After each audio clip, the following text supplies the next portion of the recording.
just love the drama. Biggest U-turn since winter fuel allowance. Cut that. Because loose lips sink ships. And what the fans want is to stop teams being owned by madmen. Listen, you're really making a mess here. You're not doing what you're supposed to be doing. We're getting really cross with you. Sticky patch came when the rest of the team sticky patch came, which was sort of January onwards. Grumble, boobs joke, hot ones. No, let me tell you, I don't have to look at this objectively at all.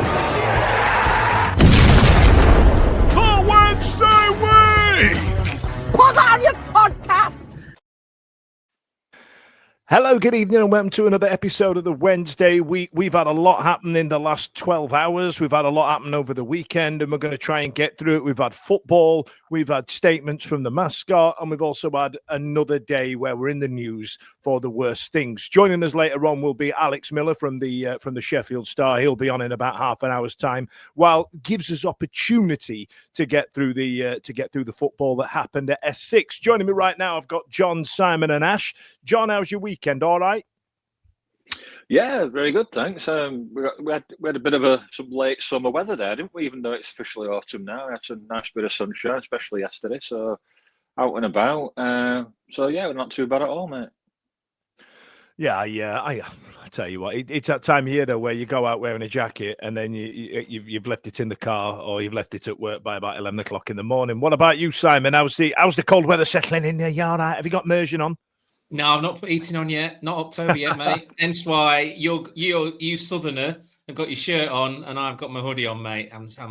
Everybody's having to wrap up in the Smith Hill household.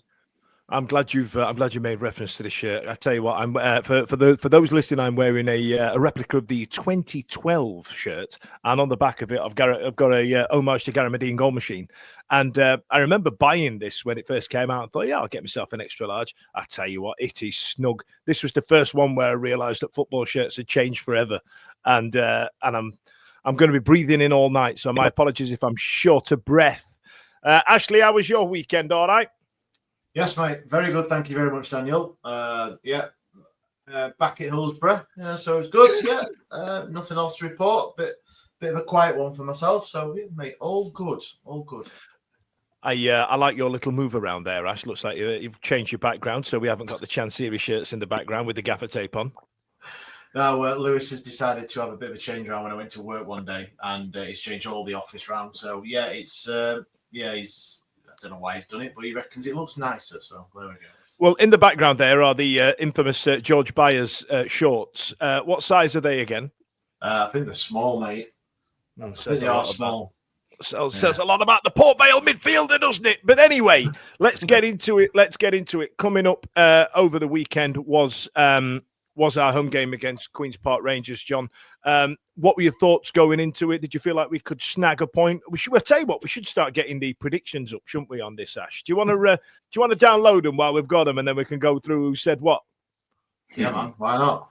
Yeah, let's do it. John, what were you thinking?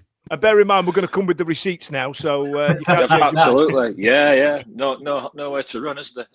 But yeah, I thought. I just thought we're just struggling at home again, aren't we? Still a bit like we did last season, even towards end of rules tenure, we're starting to struggle at home. So even though we'd had that nice result at Pompey, I was thinking QPRs. I think they're on decent form as well. I think the informed table, they were quite up there, and I put us down. I think for a 2-1 loss. I fancied them to just edge us, just because we just struggled at home, haven't we? So I think that's what I was expecting. You're dead right. They got absolutely trounced 7-1 by Coventry, and then won the next 3 after that. So they were coming in full pomp. They were having a hell of a time of it. Looking back, there might be a point where we go, actually, that was a good result. Seeing where they go afterwards. Simon, let's get into the starting 11. We've got Horvath, Valerie, Weaver, Iorfa, Maxlow, Amas, Palmer, Ingleson, Bannon, Cadamarteri, and Brown. It's nice to see that Weaver and Brown are starting to get an extended run in the in the team, and we've gone for 2 up front as well, which I kind of like. Yeah, I think it's deserved, isn't it, after performance at Portsmouth last weekend. Mm-hmm. Although we were saying in the car, I don't want to spark you off already, Dan, in regards to a certain player who's not scored for a while, but we were saying what are Jamal Lowe and Higbe Ugbo doing wrong in training. And basically, my words to my mate were, well, maybe they're just shit, and the players he's picking are the best ones. You know, simple as that. You know, he's picking them on the fact of, you know, we've got a threadbare squad. If they are better than some of our more established senior players, then they're the players we're going to play, aren't they?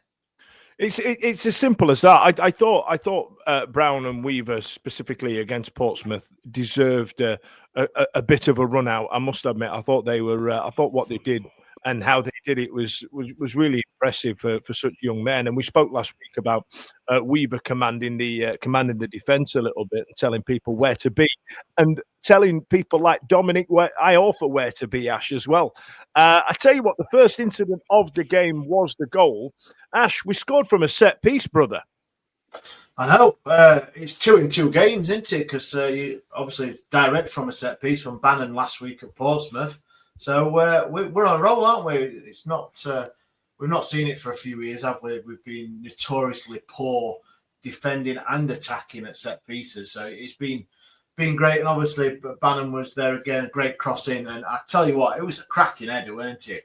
It was everything you want from a 6'4" centre half attacking the ball. Keeper come for it, and he would know where he was going to get anywhere near it. And Dom Iorfa, instead of coming off his 50p head and going into row X, it went into the back of that and bulged through the onion bag, as they say, Daniel.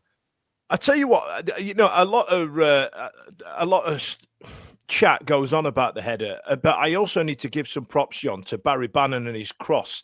That was, you know, for somebody who over the years has took a lot of flack for not beating the first man on the corner and all the rest of it, that was a big monster, deep, probing cross. I thought it was beautiful. It were inch perfect. It were like a quarterback pass, weren't it? When they get somebody on a deep fly and just drops it. Not that we've seen any of that this season, John, from the Miami Dolphins. No, but Bannon's crossing was great. I thought pretty much all game at the weekend. All the corners beat the first man, which is obviously, you know, I mean, that should be a standard. But you know what it's been like down at Hillsborough. We've had these corners and they don't beat first man, and everyone's, you know, getting a bit rubbed up wrong way and that. But yeah, it was a beautiful cross. Keeper had no business even trying to get it, did he? We're never going to get that. I thought there were another one which we'll come on to later on as well, which were a bit of what I call a bit of a cheeky delivery, which we'll come on to later on in the analysis. But yeah, it were an inch perfect cross. Dom's just got to put it. You just got to put it on target, and it's a goal, which he did, thankfully. And nice for them lot down there. I'm still waiting for a Cop End goal. Like, I don't know about anyone else. Like, when are we going to get a Cop End goal, mate? You know. I'm just happy we got one at home, a goal. And I'll take it coming from anywhere in any end. Oh, don't clip that. Clip that. I like the. It's weird sat on the Cop. I don't know if anybody else knows it, but I know I've mentioned it a few times on this show. But there's an extra 5 or 6 yards that, if you sat low down enough in the Cop, you don't know how long the pitch is. And like, there's some goals that have been scored from a long way out, a lot further out than I've actually anticipated. It's like anything from the 6-yard box to the goal, John. I don't know how high up in the Cop you are, but Ash, do you get that depth perception issue? No, I'm on what am I, row 21, so I'm quite far up. So right. It's pretty brutal, and my eyesight is crap anyway, so it doesn't really matter to me. You just go with the crowd. I go with the crowd. So goal, hey, yep, right. And about 10 milliseconds later, I'm climbing out of my seat to clap them. But yeah, mate, yeah, I do understand, especially where you sit and where I used to sit. It's I quite like it. And you're at the angle on the little corner bit. It's you get to see some sights. It used to be worse, didn't it, when the slope was there? Because when I used to stand and sit on the Cop, it almost disappeared the goal in front of the away end with the sort of curvature of the pitch. So, but I've got a perfect where the prawn sandwiches are served. The view is beautiful. and that's why, you know, that's why it's an extra £350 a year. But you know what I mean. Let's get into all that nonsense later on. And then a week later, it's £400, and a week later, it's £450. You know, we know how it goes. What's that Paul Ferrugia said? 5 yards is only an inch on the telly. Well, I have many jokes that I am not going to pull the thread out here. I've done really well. What you're witnessing is growth there from Dan Fudge, ladies and gents. Talk Sports changed me. Let's get the predictions up here, ladies and gents. So Holly went with a 3-1 loss. Ash went with 1-1. John went with the 2-1 loss. I went with 1-1. Simon went with a 2-1 loss. Stevie went with a 1-0 loss, and Charlie went with a 2-all. Desmond. Ash, big points for me and you there. That never happens. That's the first and only one that I've ever got right after the 2 years we've been doing this. So get in. Right, where am I? Is that why you asked for them to be put up, Dan? Because I tell you what, it's dawned on me the last few weeks that I should have them ready, and yeah, do the social mass on it, kids. just happened to be the week that Dan gets it spot on for the first time. I know it's weird. I can't believe how that's fallen. That's absolutely crazy. Oh my god! Do you want me to get the actual prediction league up, or should we just not? Should we wait for another week? Is that because you're top? You're by quite a while, Simon. Yes, I want quite a margin. I want a steward's inquiry on that. Right then, next up, 48 minutes. Or was it 45 plus 3, if I remember? I can't remember. I'm absolutely terrible with this type of thing. But the next one was the penalty shout, wasn't it? Simon, I'll come to you on this one. There was only 2 players on their side that actually appealed for it that were facing CAD straight away. But just run us through it, because I'm trying to... Is this the Palmer hand? This is the Palmer handball. Yeah. Yeah. No. It is. It is. Yeah. It is, but it isn't. Oh, was it Cadamarcha? Yeah, it was Cads. Cads. No way. It doesn't really matter because it wasn't a penalty in a million years for me. But sorry, Simon. Go on. I'm lost here because sorry, I'm doing a proper penalty. What penalty, Jeff? What's that, Jeff? Is this prior to their penalty that they scored? Was there another one before? Yes. That I don't remember. Sorry, you have to go to somebody else because I was obviously snoozing at that one point. He was scabbing buying Pikes and Pines, ladies and gents. You've heard it here first. Don't. I would have been, but they were all shut. So yeah. That's actually an interesting one, isn't it? And we'll probably get onto that later on. Ash, I'll tell you what. Do you want to talk about the penalty shout? Yeah, I don't. It's an harsh one, isn't it? I mean, I don't think so. Was it? Would you? No, I don't think it was a penalty. Honestly, I don't see what the issue was. To be honest, I know that's. It's hard because there's not really anything to talk about. I don't think it was what I saw of it, and like I said, my eyes are shite, especially at that far end. I thought it was a stonewall. I feel like he's jumped up with his arm flailing, which is something, we all know now that the rule is, you can't be in an unnatural position. And the VAR, for example, if that was prevalent, excuse me, a bit of windy pops. If the VAR was prevalent, they'd have gone, it's an unnatural position. He's got his arm out. The ball's come across. It's hit the defender. He's headed it goalwards. And I mean, don't get me wrong. It's a quarter of a second between head and arm. And there's not really much he can do about it, Si. What's the... Oh, sorry, go on. Sorry. I was just going to say, what's the distance you've got? What distance can you literally... Someone heads a ball at you and you can physically not do anything. We are talking about the penalty that was given. It wasn't a penalty in my opinion, from what I saw of it. I actually thought it was Palmer. It was against Palmer, but it was Cads, was it? No, I don't think it was a penalty. It wasn't a penalty. No, not at all. But look, we had one given against us against Luton last year where it hit. Deschamps Bernard in a position up here. I think a couple of guys have noted here that the referee was just so poor. He was poor, and this was a guy who was a Premier League and also a European Cup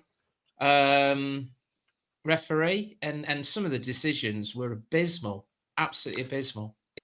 The referee did come under some scrutiny. What about you, John, on the penalty shout? Where do you stand on it? I think that's just the rules. I don't, sometimes there's an element of, is the rule correct? Like offside.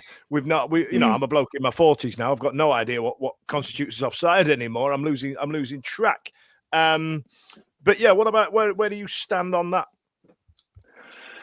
I find it really strange with the handball rule because it's so ambiguous in a lot of ways. Because there's times where if you're a defender, well, not even a defender, if you're just in the box defending and a ball comes up, your natural way of jumping is to put your arms out to get leverage into it to jump. I mean, no one jumps with their arms down by the side like that unless they're like Olympics and into a diving pool. So your natural thing is to stick your arms out. But so he's jumped up. He can't even see the ball. He's got his back turned to it. Guy heads the ball onto his arm, which is up in the air, because that's how that's what you do to get leverage to jump. So I'm a little bit like, how do you say that that's handball? And to me, handball should be deliberate. It should, and it's not, is it? If he's doing that, I just think it's a bit harsh. And as you alluded to, Dan, I think there was only one or two of QPR players actually shouted for it. Yeah, and they were closer. If it had been absolutely blatant, then you would have had uproar. I find it ridiculous. I think Cadamartra is unlucky where it hit him on the arm, because there is an element of shoulder. You know what I mean? But it's just a couple of inches the other side, right?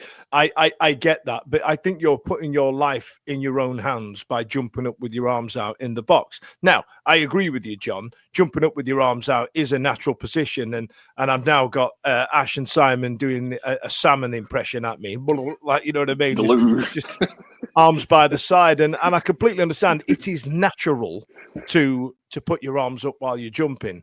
But the interpretation of the rule is that anything you can score with is essentially your entire body without your it comes from the edge of your shoulder down to your armpit, right? It's like a little diagonal line. Constitutes as handball. And that's kind of what it is. That's the rule. Do I agree with it? Not so much. Would I be aggrieved if it didn't go the other way? I'd be absolutely bloody raging. I'd be like, that is an handball. You know what I mean? I feel like that's the rules a little bit, and I know it's a boring answer, but it just kind of is. But I think you go back to. Sorry, John. Go on. Sorry, mate. No, go on, Ash. Go on. I think you go back to obviously what we saw. I know it's the Premier League. You look at the Arsenal-Newcastle game yesterday, the one that hit the Newcastle player. He comes sliding in the area, his arms up like that, the ball hits him, and it's not a penalty. Mm-hmm. Yeah. Or is it a penalty? Do you know what I mean? So you've got, I know we're in the Championship, we haven't got VAR, and we're comparing a different league, but the rules are still the rules. It doesn't matter if you're in the Premier League or if you're playing Sunday League football. They are the rules, aren't they? But then you do look at that and go, well, and someone's put in the chat, interpretation, it's up to one man at that time to come with his explanation of what. And I just can't see how he can make that decision of the ball hitting the Wednesday player at a nanosecond after he's headed it and being any sort of control of purposely handballing it. I just can't get it. It's doing me head in, just keep thinking about it. It is this in the intention, isn't it? At the end of the day, like John was saying, he's jumped up in the air, unlike a salmon. His arm's there. The ball's been headed against it. It's not as if he's actually diverted his arm in the way of the path of the ball to prevent it. I agree with that bit. I agree with that bit. And that was the fundamental of where handball came from, is that fact of intentionally, and we've all seen it, haven't we? Intentionally and purposefully trying to hand the ball away, slap it away, etc. But in that particular case, and I think this is the problem what VAR has brought into the game, and we could go on for ad infinitum of this, is the fact that you get these people sort of debating whether it's handball or not handball for Premier League referees while they can't make a decision because they're relying on VAR. And so they go, oh, well, and they slow it down and speed it up and slow it down. Did he intentionally control the ball with his arm, his hand? No, he didn't. It's not a penalty.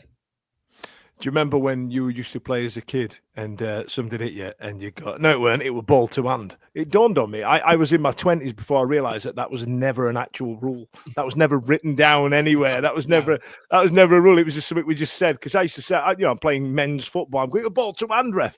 Never been a thing. Never been a thing. I think with the handball thing, I think we've just got to, and I agree with what you're saying on with VAR and stuff. VAR was only we've not got it in Championship right now. Whether it comes or not, remains to be seen. But I think we don't. If it does come, I don't think something like that. I think you just got to live and die with what the ref decides on stuff like that. There's no point. There's no point going to a replay and having guys in a truck 50 miles away or whatever. Slowing things down, different camera angles. Unless it's a clear and obvious, like he stopped it going in with a goal with his hand, and then he'd be sent off and it'd be a penalty, whatever. You've just got to live and die with what the ref chooses to interpret it as. And sad, on another day, he might not give it. And on another day, if that were us, we might be up in arms if it's not being given for us. So we just got to take it on the chin, haven't we?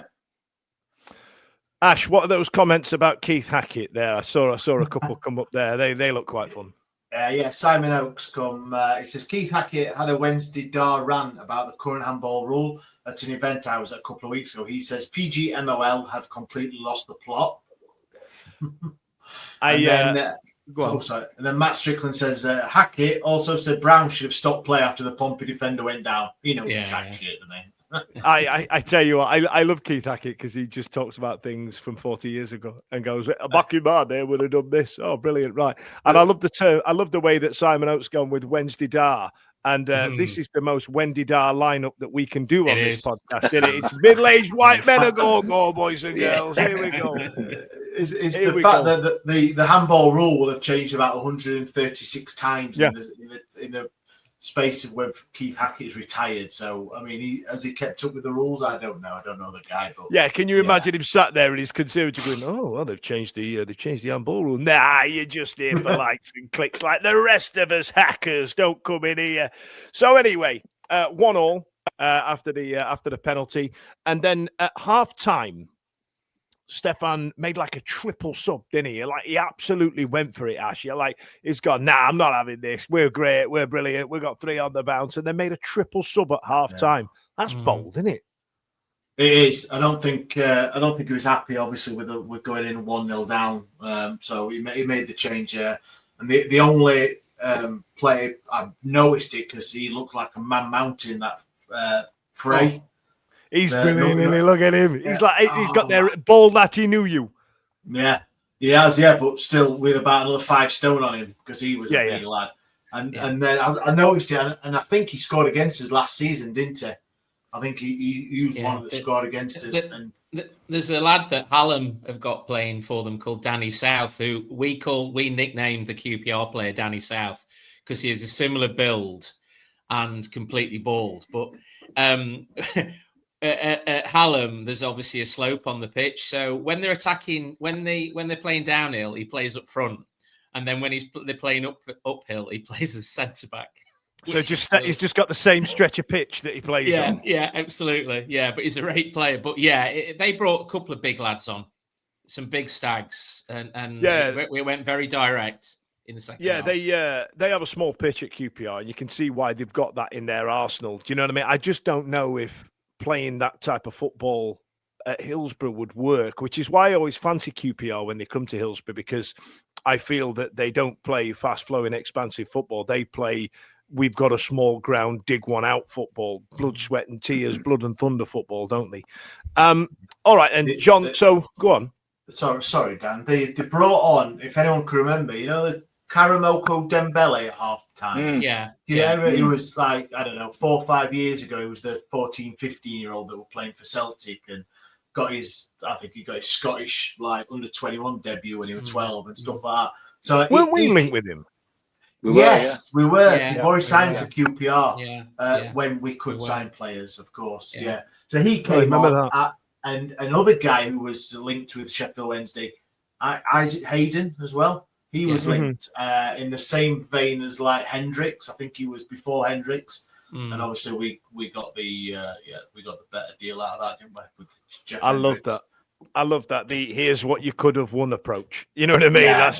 That's quite fun. Right then. 1-0 down. You bring 3 on, don't you? So there you go.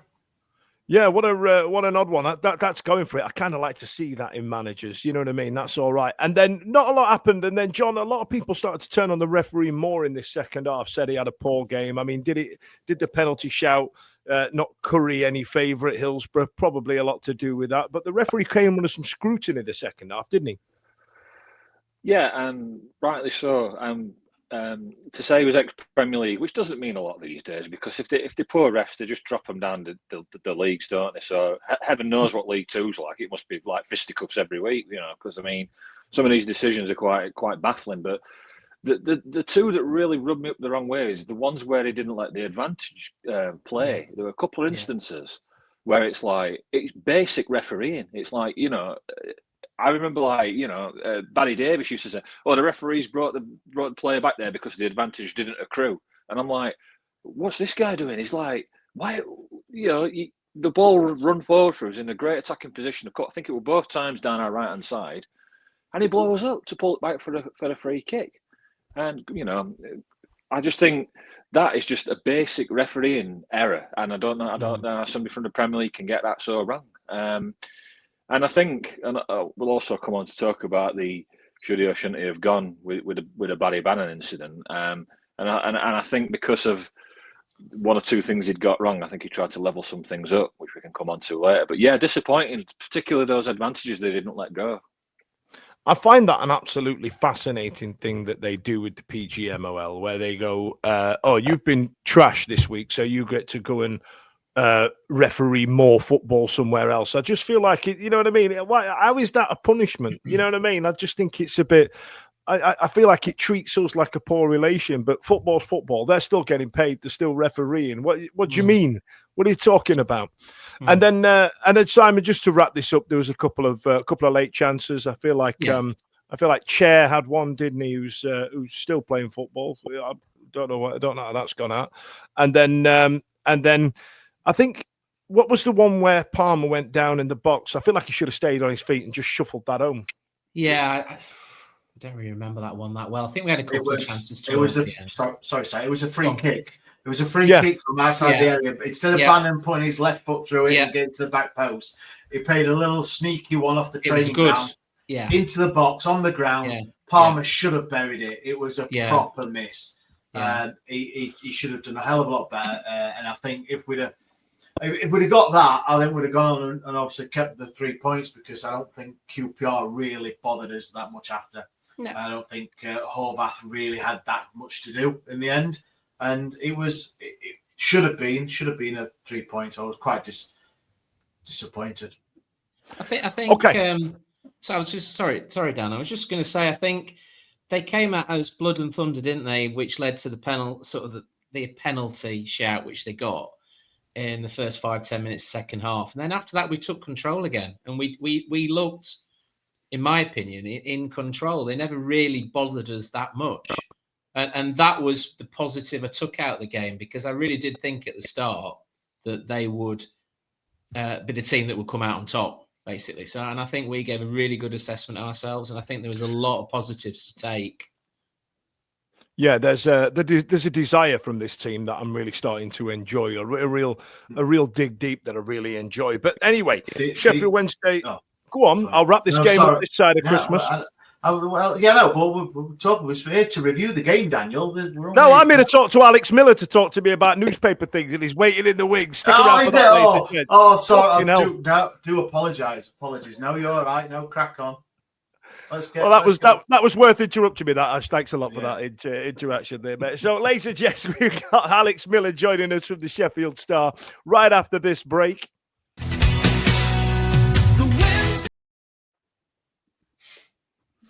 That was a quick one, wasn't it? But I was trying to drastically edit what was going on the screen, because I'm really struggling with trying to get 5 people on the screen. So what I'm going to try and do is talk while that's happening. Ash, can you pad for me?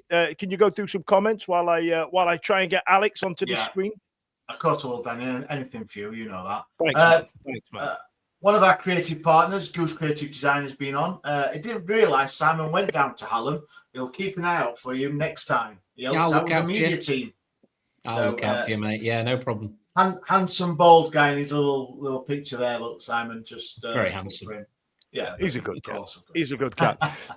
So, as promised, ladies and gentlemen, I've got Mr. Alex Miller from the Sheffield Star joining us this evening. My apologies for not being ready for you, Alex. How are you? You all right? How's your week off, mate? All right? Not much happening? It was good. Much needed, rest and relaxation basically on the piss for a week in in Cyprus at a mate's wedding. So I think I've come back more exhausted than a summer with Sheffield Wednesday. But yeah, no, raring to go. Is it one of them stag do's where you've come back and you need a holiday to recover from it? Well, this is the thing. It wasn't a stag do; it was a wedding. Right. So we thought there might be a bit of lounging by the pool time either side of it. The issue that was that it was an old schoolmate, and there was about half a dozen of us that went out there without our wives and children. So you're off your head, man. Kidding yourself, man. You're kidding yourself. Okay, so Alex, listen, the reason I've got you on this evening is to obviously talk about the bad thing, and you're a lot more measured than I. So what I wanted to do was just try and, I know you put out an article of about 3 hours reference to the well, there was some non-payment of personnel that's been announced. Is that right? I mean, forgive me for paraphrasing. Yeah, not quite announced. I think the issue is that we're all, and I say we all, not as reporters or media, whatever. I think the whole sort of Sheffield Wednesday entity, we're on this constant sort of month cycle, aren't we, building up to paydays, and I've been for 7 months now, is it? Which isn't a great deal of fun, but obviously in the days leading up to payday, there tends to be some sort of either verbal communication or sort of correspondence from figures within the club towards players and people around the changing room, technical staff, backroom staff, this sort of thing, and also to your sort of everyday non-footballing staff as to whether they're going to get paid, which has sort of become, as I say, part of the news cycle.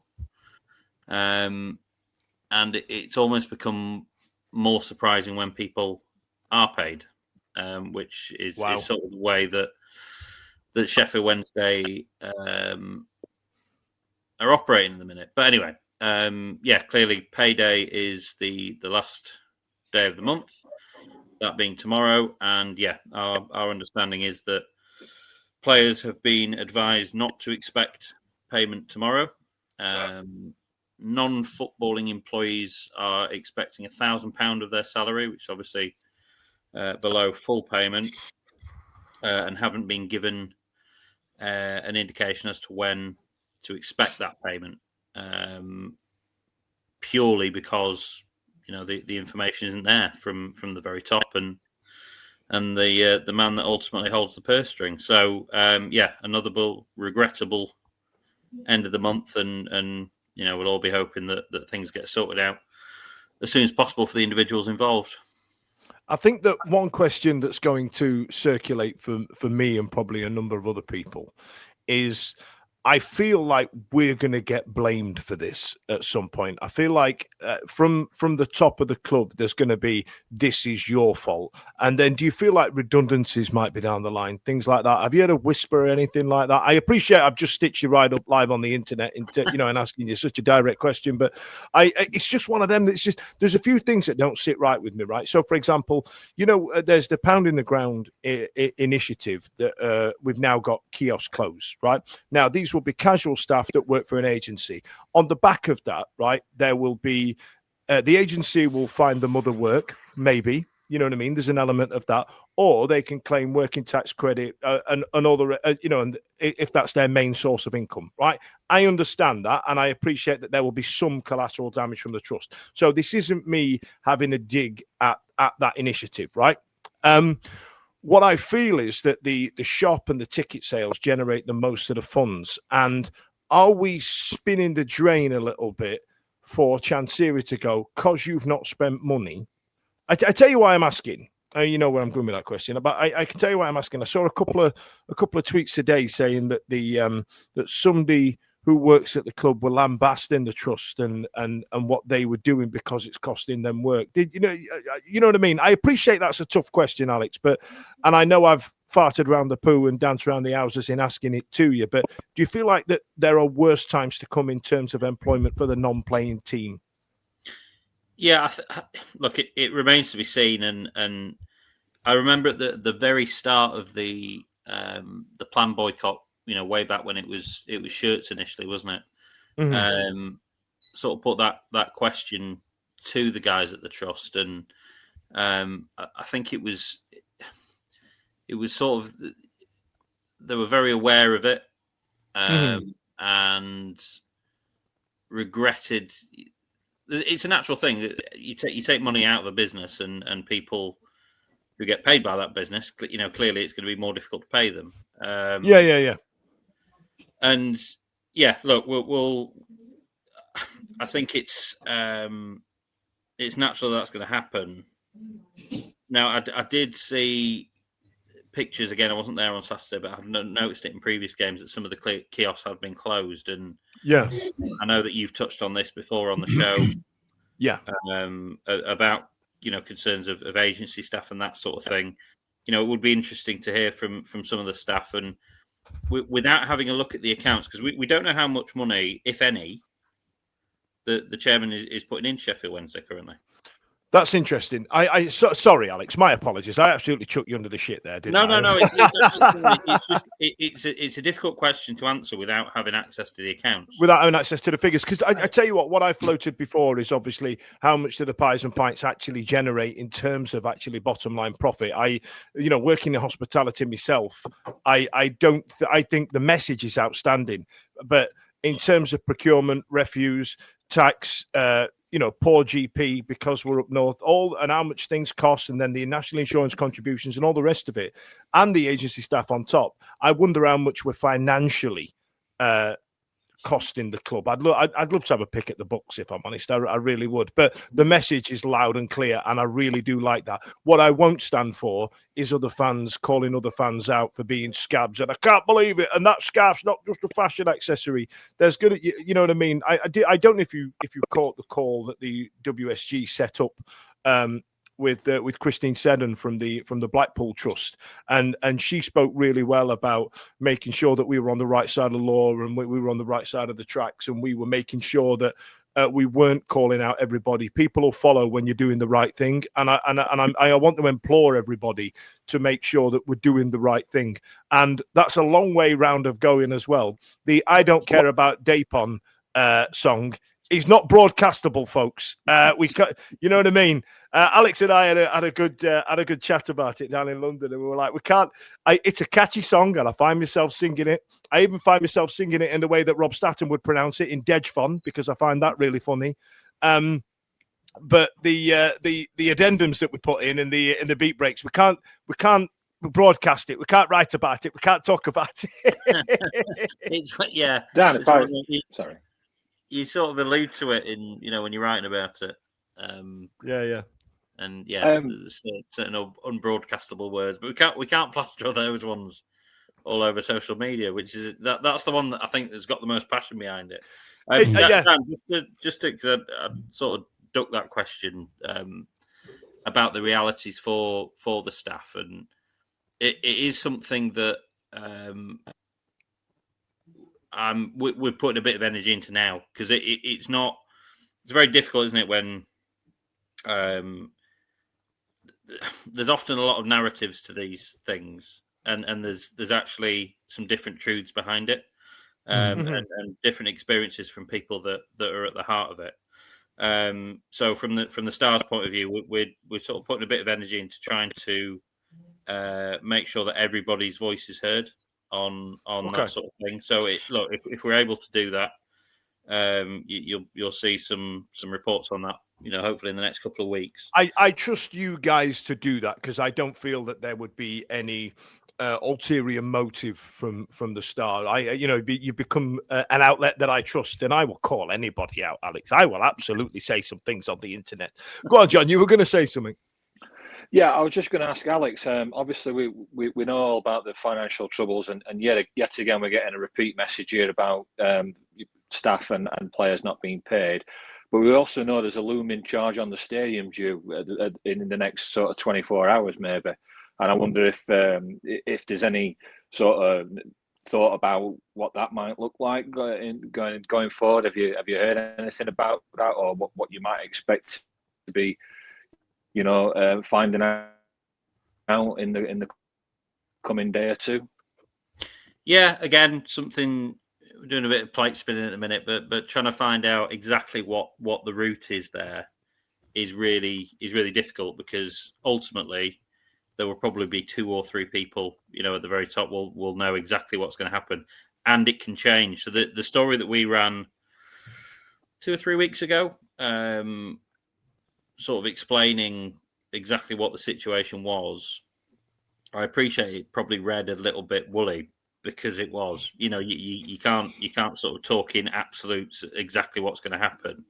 The fact that the information that we had and continue to have is that the it's not quite the lender, but the people who sort of own the debt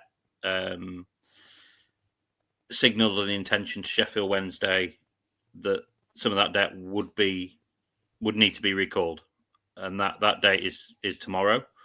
There's a grace period beyond that, but what was made clear in that story, and as I say, continues to be our understanding, is that decision can be reversed at any time. So that there's a million permutations on what can happen if the club are not able to pay that, and different ways that the let's just call it the lender for the sake of ease, could enact or enforce action beyond that. What would that action look like?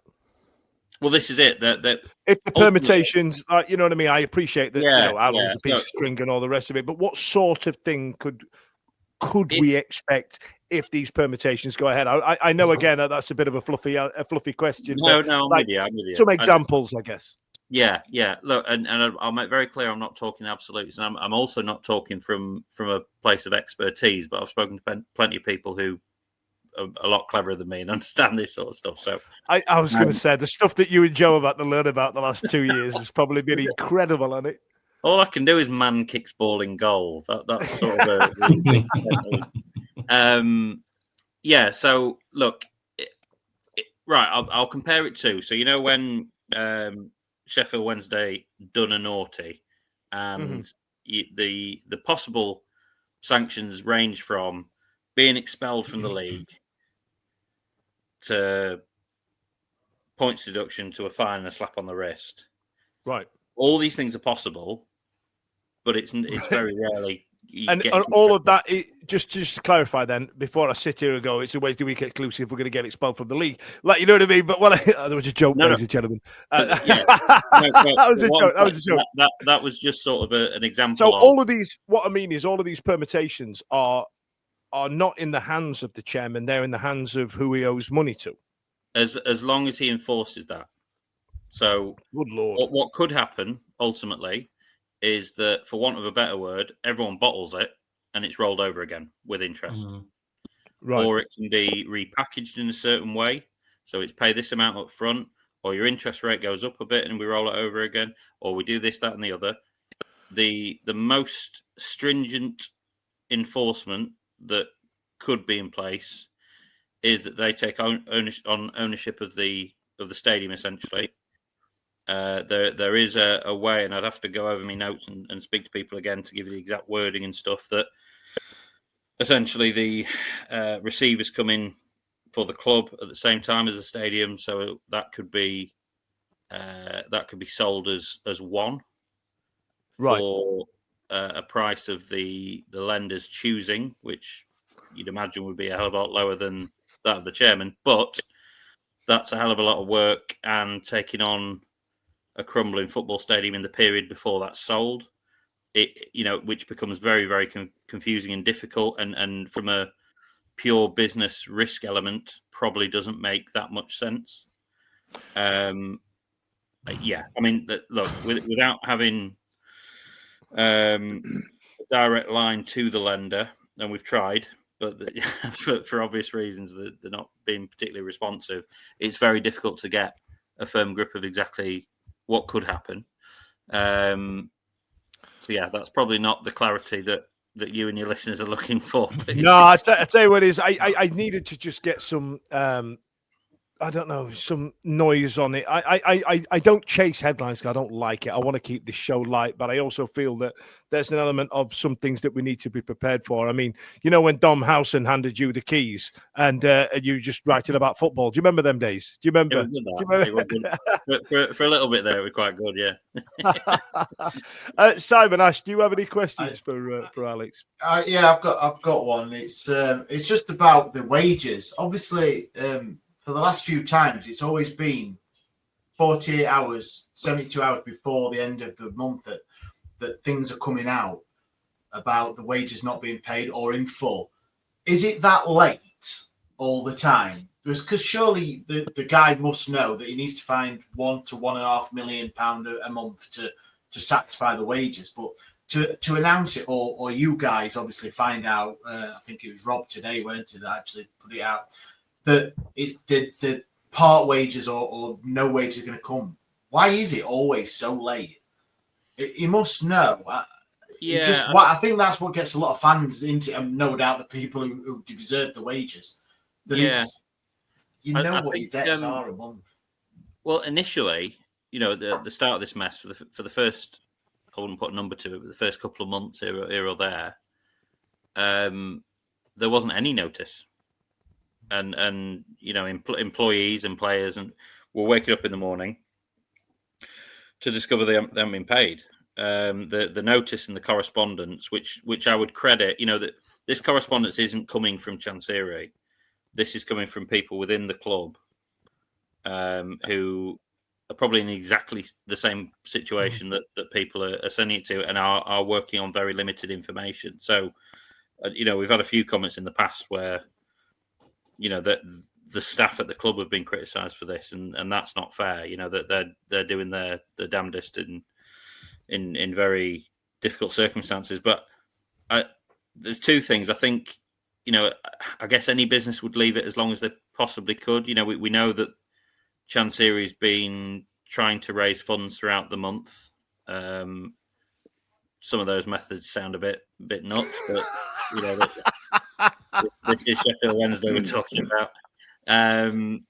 So, you know, from his point of view, I guess telling everyone five days ago, you know, he could have rolled over and some money would have come in, I guess. But the second thing I'd say is, you know, certainly people within the club, they do have conversations with whoever it might be, line managers or senior management staff, and there is sort of a growing understanding that there is indications given throughout the month as to what may or may not be possible, and then when it becomes official later in the month, that's you know, when we're in a position to relay this sort of thing. But yeah, it's just miserable. You know, it's hearing, you know, some of the stories of people that are involved down there, and you know, the point's been made 1,000 times. The fact that footballers are, you know, very well paid, and when it happens again and again and again, you know, that you cut your cloth accordingly. You've got, you know, some players, I imagine, I'm guessing, you know, will have business interests where the money comes in, the money goes out, and that's what they're taught to do. The PFA and all this sort of stuff, that, you know, you're taught to reinvest the money that you make in what is a short career. So that's one thing, and it's not the point of, you know, footballers are fine, aren't they? And the tea ladies and receptionists and all the rest of it aren't. But, you know, for this to happen again and again and again for, you know, normal working class people, and so many of them are Sheffield Wednesday fans, and that's the reason that they work there, and that's the reason that they've worked there so long. It's become a really depressing and horrible, you know, reality to cover, and I think it's important that no one becomes desensitized to it, because it has reflected in the number. You know, we see the number of people that are reading the stories and stuff, and the story that we did today didn't, you know, cause much of a ripple, and I think that's a reflection of people go, oh, it's happened again, and you know, that's a dangerous place to be in. Yeah, there was 1 month where everybody did get paid. I think the EFL money had come in or something like that. The league money had come in. Month everyone got paid. And Joe had to release an article saying everybody paid. You know what I mean? And that to me is insanity. Before I move on, Simon, John, do you want to ask him? Do you want to ask any more questions? While we just sit and roast Alex live on the internet for unprepared. Alex, I was going to ask you a question about the EFL because it's been brought up a few times in the chat. Obviously, the EFL put out a statement a while ago. I think it was at the start of August, what they were trying to do in regards to sort of forcing Chansiri's hand. They'd worked with the Sheffield Wednesday Trust, Sports Trust, and also the Women's Supporters Group in regards to approaching the EFL and then the EFL approaching the club to say that they were working towards trying to force him out of the club. And that's gone very quiet. And what we've seen this week is we've now under 5 embargoes,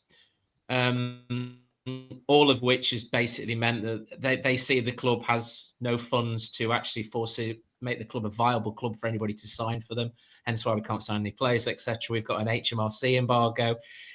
Have you heard anything in regards to from that original statement that the EFL are starting to put pressure on Chansiri other than what in effect are embargoes that are actually hurting we fans because we can't sign anybody and not actually hurting the individual?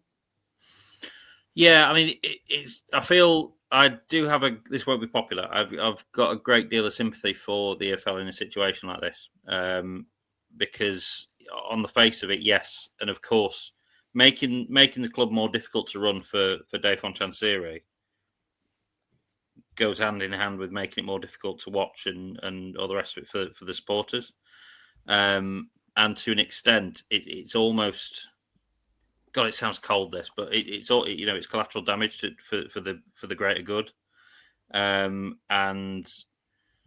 that they are, in my mind, this is an opinion. This isn't something that anyone involved at the EFL has relayed to me. I think they're a bit hamstrung by their own rules and regulations, in that they're written up by the clubs, and ergo the people that run the clubs.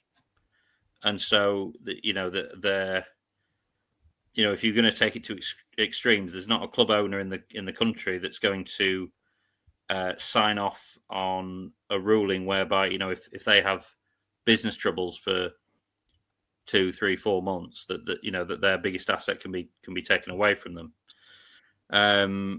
Essentially, that's what is being asked here. That a body with no governmental power or anything like that is given the power to walk into what is a private business and take the ownership away from that.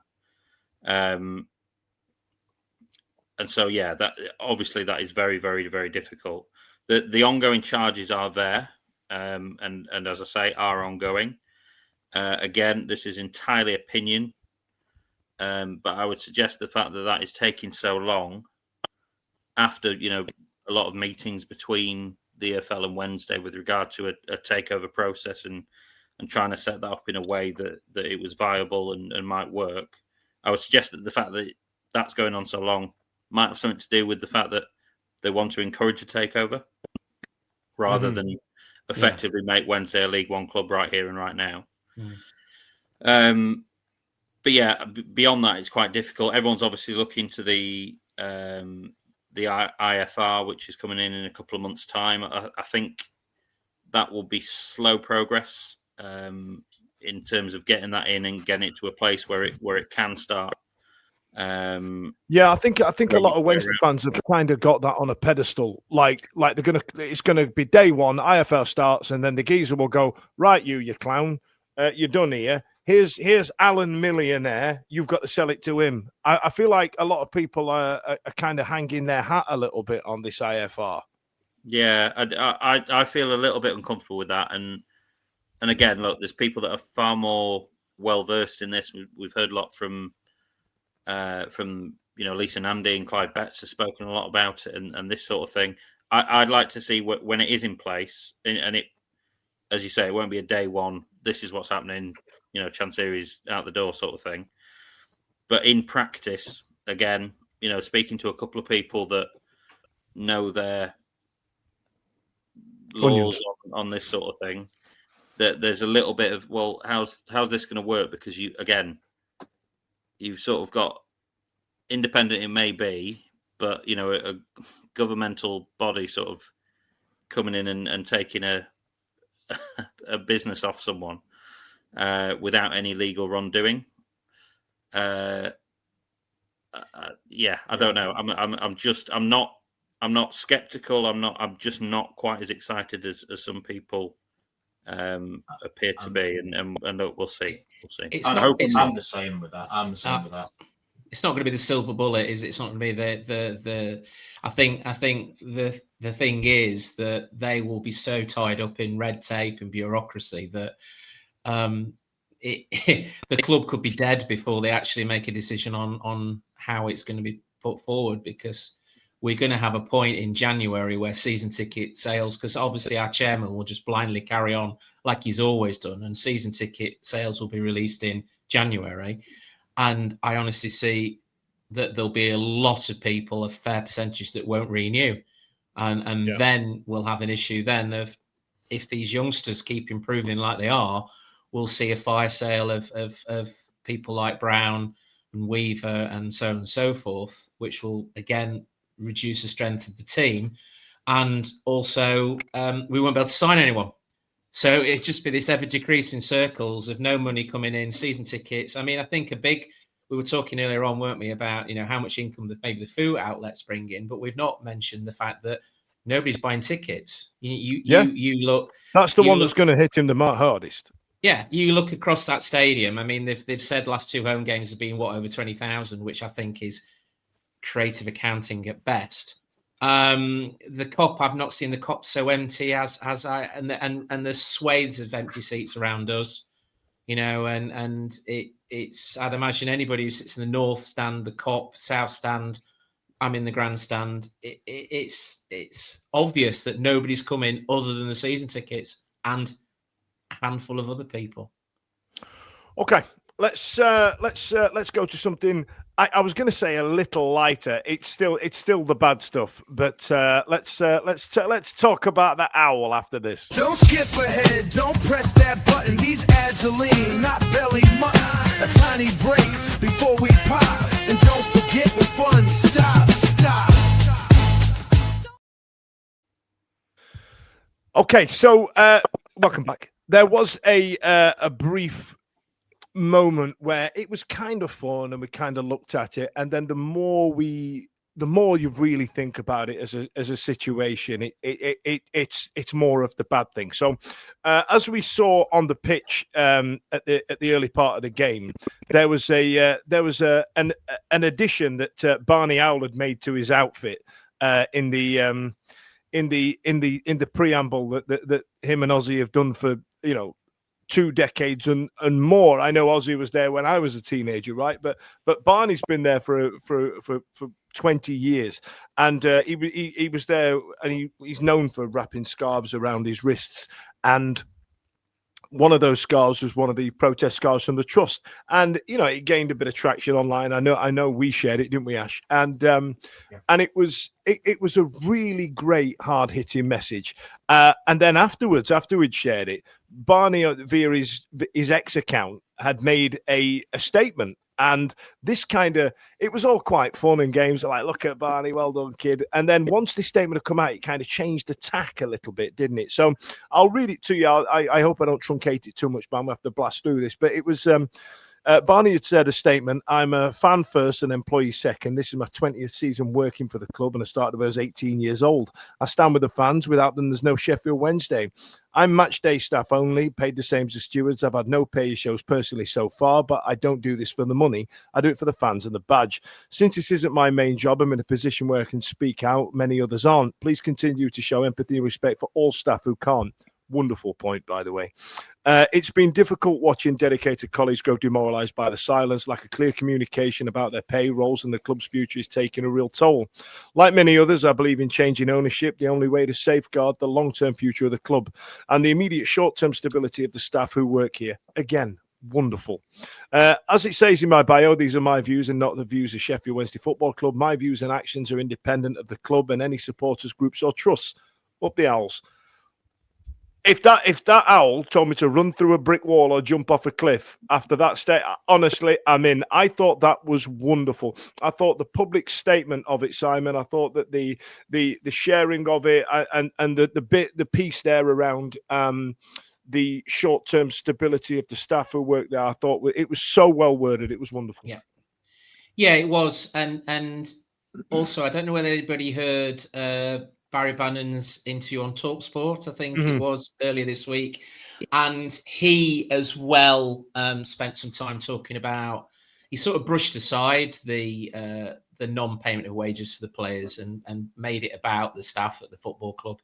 And that's what we have got to remember, that there are people there who are like you and I, who, you know, make the monthly salary stretch as long as we possibly can to pay the mortgage. And yeah, absolutely. And I know for a fact I've got some friends who've got friends who work there, and there are single mums, single dads, you know, people trying to put meals on the table, and these people are not getting paid. You know, and the payment of £1,000 seems a lot of money, but most mortgages are £700, £800, £900 before you've even, you know, paid for the electric and the gas and your food. So we've got to remember that there are people working at that stadium who turn up every day and are not getting paid, and have turned up since this happened and started in summer, and they've kept going and they've kept working, etc.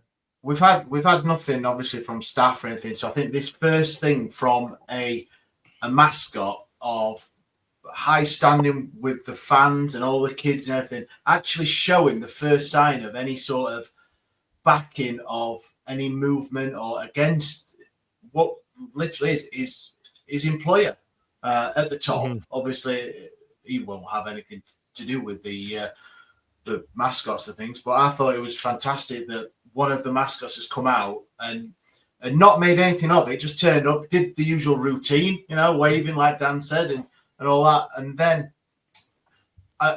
then not be quiet about it, and then do release a statement or a few tweets, no pun intended, from Al on Twitter.